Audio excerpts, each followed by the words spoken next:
Dans le monde de la politique et du pouvoir, nous trouvons des femmes extraordinaires qui ont su affronter les défis et transformer les difficultés en victoires, devenant ainsi des icônes par leur position courageuse. Parmi ces femmes remarquables, celles qui ont tenu tête, avec détermination et courage, à Donald Trump, l'actuel président américain, révélant ainsi des aspects controversés de sa vie. Dans cette vidéo, nous vous emmenons dans un voyage captivant à travers les détails de leurs histoires exceptionnelles, mêlant courage, patience et brisure des barrières Nancy Pelosi, qui a tenté de le destituer à 2 reprises. Ivana Trump, qui a réussi à obtenir des millions de dollars.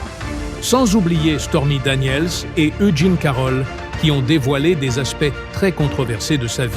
Toutes ont réussi à se dresser face à l'empereur de l'immobilier, le milliardaire américain qui influence le destin des nations et rêve de redessiner la carte du monde, le président Donald Trump. Pour en savoir davantage, restez avec nous jusqu'à la fin et n'oubliez pas d'aimer la vidéo, de vous abonner à la chaîne et d'activer la cloche pour recevoir toutes nos nouveautés.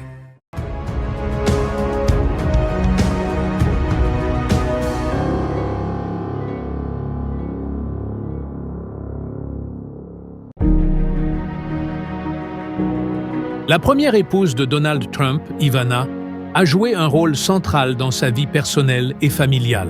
Tous deux se sont mariés en 1977 dans une union qui rassemblait 2 ambitions puissantes. Ivana a occupé une place essentielle dans le développement de la marque Trump, notamment dans les domaines de l'immobilier et des hôtels de luxe, tels que l'hôtel Plaza à New York, apportant une contribution significative au renforcement de son image de marque. Cependant, cette alliance qui paraissait solide s'est progressivement transformée en une relation tumultueuse, menant à leur séparation en 1992, après une série de conflits et de rumeurs qui ont envahi leur vie. La relation entre Ivana et Trump était marquée par de fortes tensions, surtout après son implication dans une relation publique avec l'actrice Marla Maples, qui devint plus tard sa 2e épouse. Cette trahison publique fut un choc majeur pour Ivana, qui refusa de garder le silence et engagea une bataille judiciaire acharnée pour obtenir ses droits et ceux de leurs 3 enfants, Donald Jr., Ivanka et Eric. Le divorce n'était pas une simple procédure légale. Il s'est transformé en une affaire médiatique de premier plan, révélant des aspects cachés de la vie personnelle de Trump, faisant la une des journaux pendant de longues périodes. Après de longues et complexes négociations, Ivana obtint un règlement financier considérable de 25 millions de dollars, ainsi qu'une somptueuse maison dans le Connecticut et une part dans le célèbre complexe de Mar-a-Lago.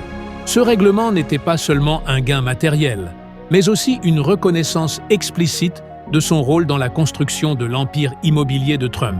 Malgré cela, l'accord ne mit pas totalement fin au conflit entre eux, car Ivana continua d'apparaître dans les médias pour parler de son expérience, ce qui irritait Trump à de nombreuses occasions. Le divorce d'Ivana et Trump devint l'une des affaires les plus suivies des années 1990, captivant l'attention du public par les détails de leur relation agitée. Ce n'était pas un simple événement privé, mais un tournant important dans la vie publique de Trump, révélant des facettes de sa personnalité qu'il tentait de garder dans l'ombre. Quant à Ivana, elle exploita cette notoriété pour bâtir sa propre carrière. Elle publia plusieurs livres et devint une figure publique influente, renforçant ainsi sa position sociale et professionnelle après le divorce.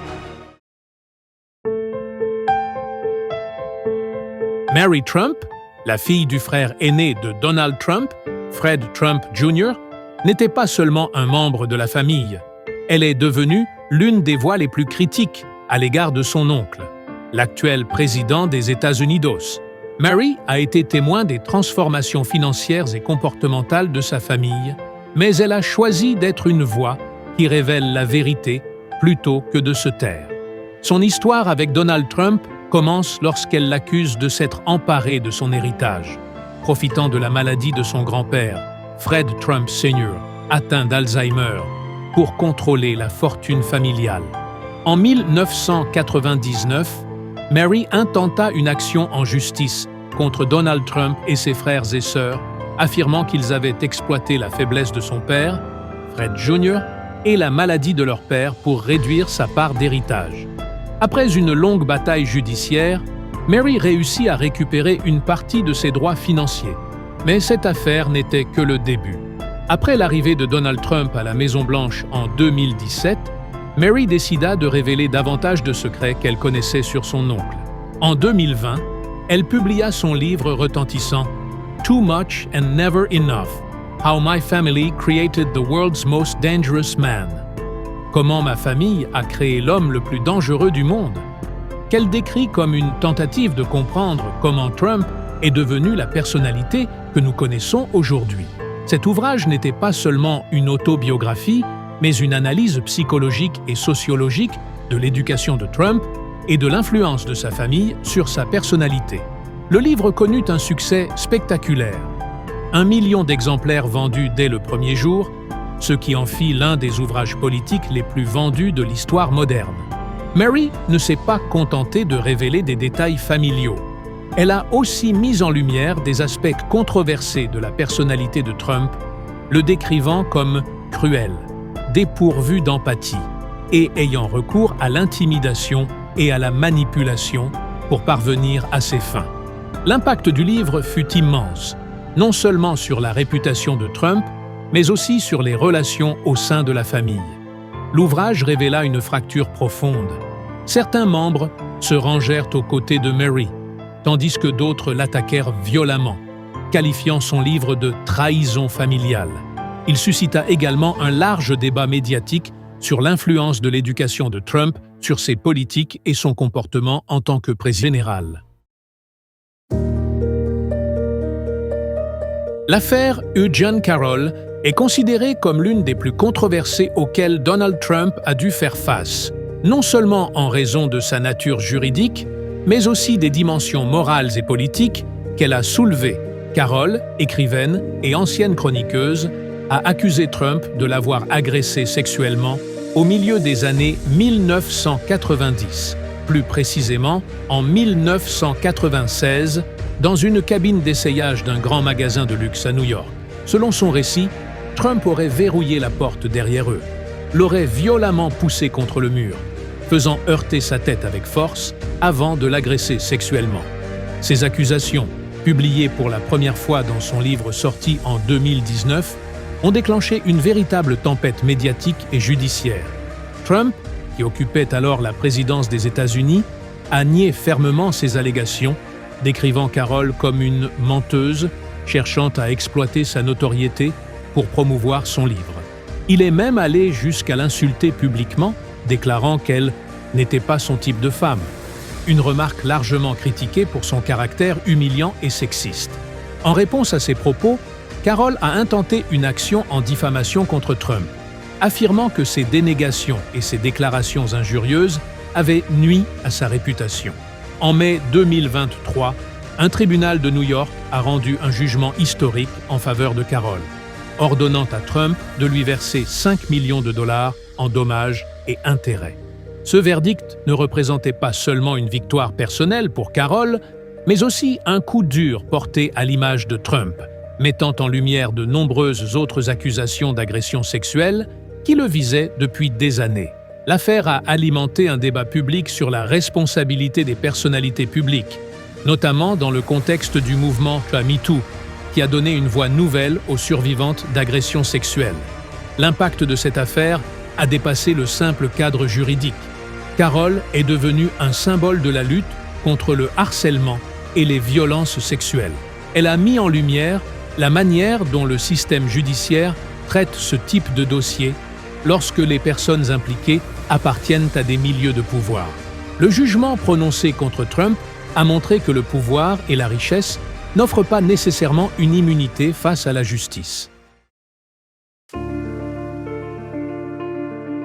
Nancy Pelosi est considérée comme l'une des figures politiques les plus marquantes de l'histoire américaine contemporaine. Elle représente un modèle de leadership féminin fort, n'ayant jamais hésité à affronter les défis majeurs. En tant que présidente de la Chambre des représentants, Pelosi a joué un rôle central dans la conduite des 2 procédures de destitution du président Donald Trump, ce qui a fait d'elle l'une de ses plus farouches opposantes au sein du Congrès.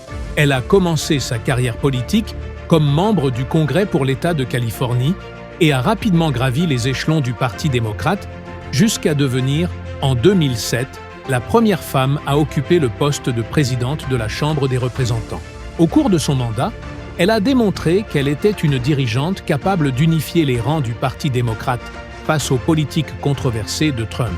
En décembre 2019, Pelosi a dirigé l'effort visant à destituer Trump pour abus de pouvoir et entrave au travail du Congrès, à la suite du scandale des communications avec l'Ukraine. Trump était accusé d'avoir exercé des pressions sur le président ukrainien afin d'ouvrir une enquête contre son adversaire politique, Joe Biden. Bien que la Chambre des représentants ait approuvé la destitution, Trump a été acquitté par le Sénat, où la majorité républicaine a voté contre la condamnation. Après l'attaque du Capitole en janvier 2021, décrite comme une tentative de renverser les résultats de l'élection présidentielle, Pelosi a de nouveau dirigé une procédure de destitution, cette fois pour incitation à l'insurrection. Lors de ce second procès, 57 sénateurs ont voté en faveur de la condamnation, dont 7 républicains. Mais le seuil requis n'a pas été atteint, entraînant une nouvelle fois l'acquittement de Trump-Pelosi, est ainsi devenu un symbole de résistance face aux politiques de Trump, jouant un rôle majeur dans la consolidation de la position du Parti démocrate en tant qu'opposition ferme à son administration. Cependant, elle a également fait l'objet de vives critiques de la part des partisans de Trump, qui ont qualifié les procédures de destitution de manœuvres politiques. Au-delà de son rôle dans ces procédures, Pelosi est également devenue une icône pour les femmes en politique, démontrant que le leadership féminin peut être puissant et efficace face aux plus grands défis. L'affaire Stormy Daniels est considérée comme l'un des scandales les plus controversés associés au nom de Donald Trump. Ce n'est pas seulement en raison de sa nature personnelle, mais aussi à cause de ses répercussions politiques et juridiques, qui ont ébranlé sa campagne électorale de 2016 et terni sa réputation morale. Il s'agit de Stephanie Clifford, actrice de films pour adultes connue sous le nom de Stormy Daniels, qui a affirmé avoir eu une relation sexuelle avec Trump en 2006, soit 1 an après son mariage avec Melania Trump. Bien que Trump ait nié ces accusations au début, l'affaire a rapidement pris une ampleur médiatique et juridique considérable. Le scandale a commencé à éclater en 2018, lorsque les médias ont révélé l'existence d'un règlement financier secret conclu entre Daniels et Trump. Selon les informations publiées, Michael Cohen, l'avocat personnel de Trump à l'époque, a versé $130 000 à Stormy Daniels en octobre 2016, soit quelques semaines avant l'élection présidentielle, en échange de son silence et de son engagement à ne pas divulguer les détails de la relation présumée. Ce paiement a soulevé des questions sur une éventuelle violation des lois sur le financement des campagnes, puisqu'il est interdit d'utiliser de l'argent personnel pour influencer le résultat d'une élection sans en faire la déclaration. Ce règlement financier n'a pas marqué la fin de l'affaire, mais plutôt le début d'une série d'enquêtes juridiques visant Trump et son avocat. En 2018, Michael Cohen a reconnu avoir effectué le paiement sur instruction de Trump, ce qui a conduit à son inculpation pour violation des lois sur le financement électoral. Cohen a ensuite été condamné à une peine de prison, ce qui a porté un coup sévère à la réputation morale et politique de Trump. Quant à Stormy Daniels, elle est passée d'un personnage marginal à une figure au centre de l'attention médiatique et juridique. Elle a intenté une action en justice contre Trump et Cohen, demandant l'annulation de l'accord de confidentialité au motif qu'il n'était pas juridiquement valable, puisque Trump ne l'avait pas signé lui-même. Elle a également publié un livre intitulé « Full Disclosure », Révélation totale, dans lequel elle dévoile les détails de la relation présumée et son impact sur sa vie personnelle. L'impact majeur de ce scandale a été porté à la réputation morale de Trump. Il a ravivé d'anciennes accusations concernant son comportement envers les femmes et suscité des questions sur son intégrité et sa transparence, particulièrement en ce qui concerne le financement de sa campagne électorale. Bien que Trump ait continué à nier les accusations, l'affaire a laissé une trace durable sur son image publique et est devenue une partie incontournable des débats autour de son éthique et de sa conduite personnelle. En conclusion, la vie de Donald Trump n'a été qu'un champ de bataille permanent, où des femmes issues de divers milieux l'ont confronté devant les tribunaux, dans les médias et sur la scène politique, révélant des aspects cachés de sa personnalité et de son parcours. Entre conflits familiaux, affrontements juridiques et scandales politiques, chacune d'entre elles a marqué une étape décisive de sa vie. Certaines ont ébranlé sa réputation, d'autres ont menacé son avenir politique. Ainsi s'achève notre présentation des femmes qui ont eu le plus d'impact et de pouvoir de menace sur Trump. Ne manquez pas l'occasion de suivre davantage de contenu en vous abonnant à la chaîne et en activant la cloche pour recevoir toutes les nouveautés.